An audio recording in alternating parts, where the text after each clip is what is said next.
Esselamu Aleyküm izləyicilər. Bu videoda sizə ta hərfi haqqında məlumat verəcəm.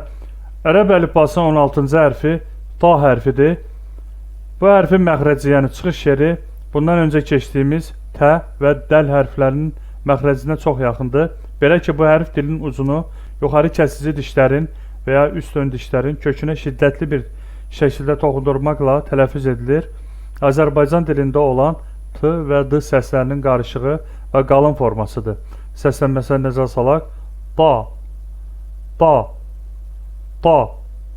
Xatırladaq ki, bəzi insanlar bu hərfi ta, bəziləri isə da şəklində tələffüz edir.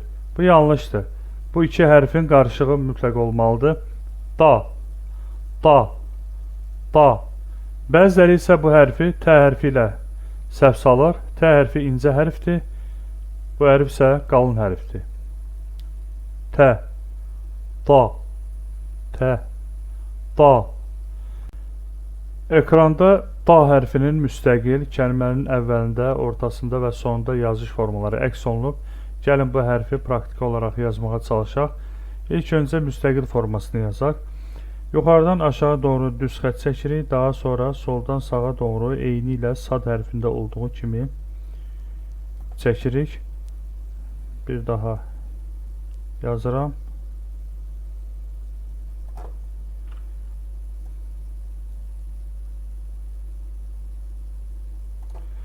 Kəlmənin əvvəlində isə müstəqil formasını yazırıq və sol tərəfdən bir qədər daha çox uzadırıq ki, özündən sonra başqa bir hərfə qoşulsun deyə.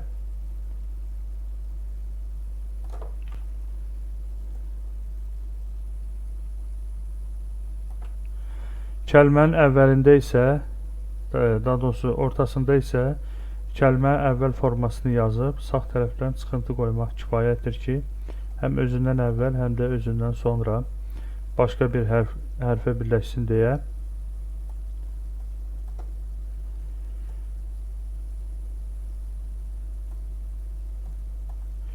Kəlmənin sonunda isə müstəqil formasını yazıb sağ tərəfdən çıxıntı qoymaq kifayətdir.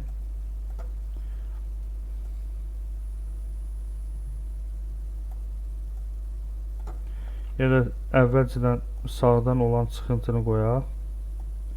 Daha sonra bu formada yazaq. Belə siz də bu hərfin müxtəlif yazış formalarını ən azı bir sətir yazıb praktika edin. Çünki yazmaq zehində daha yaxşı qalmasına Allahın izni ilə kömək olur. Bu qədər. Esselamu Aleyküm.